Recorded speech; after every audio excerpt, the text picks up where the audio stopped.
the majority of Canadians have reached a breaking point with the amount of woke nonsense that our government is currently pushing out.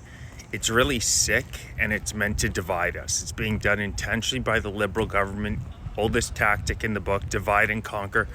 But it's really nauseating, and we as Canadians have to start pushing back. Just going to give you a couple quick examples.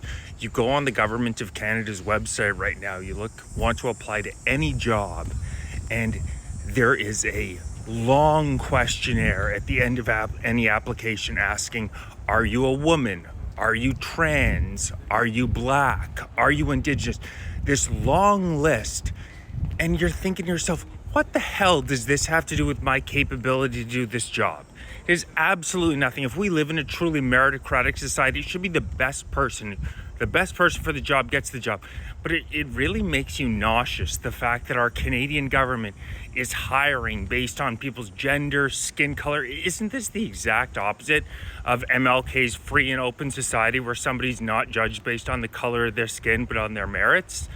It's so disgusting.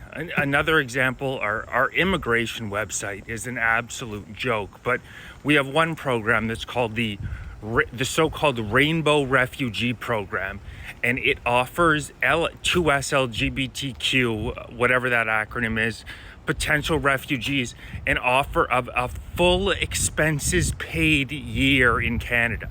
That's correct. Your first year, if you arrive as a refugee in Canada, as a 2S LGBTQ refugee, is covered by the Canadian government.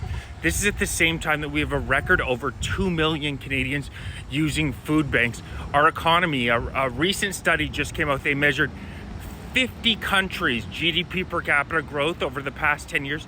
Canada was dead last in the 50 countries. And all Canadians know this is because of Justin Trudeau's ESG policies that have handicapped a resource-rich country like Canada, not allowed us to develop our incredible resources for so-called environmental reasons.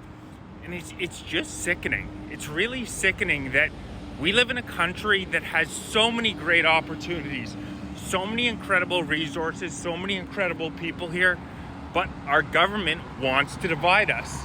They want to break everybody up into classes. This is the oldest tactic in the book, is to break people into different groups. So rather than saying we're one cohesive unit, which is what you need to have a successful country, you have to have people all pulling in the same direction, feeling as though they're working towards something together as a cohesive unit. They want to divide us up into, I'm black, I'm gay, I'm trans. It's about time that people stood up and said, this is over the top.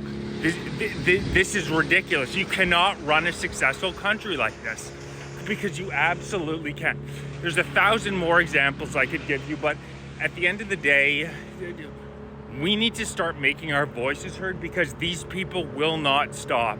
They're crazy, but they don't realize how wrong they are. They're crazy, but they don't realize how wrong they are, and it's time the Canadian people stand up.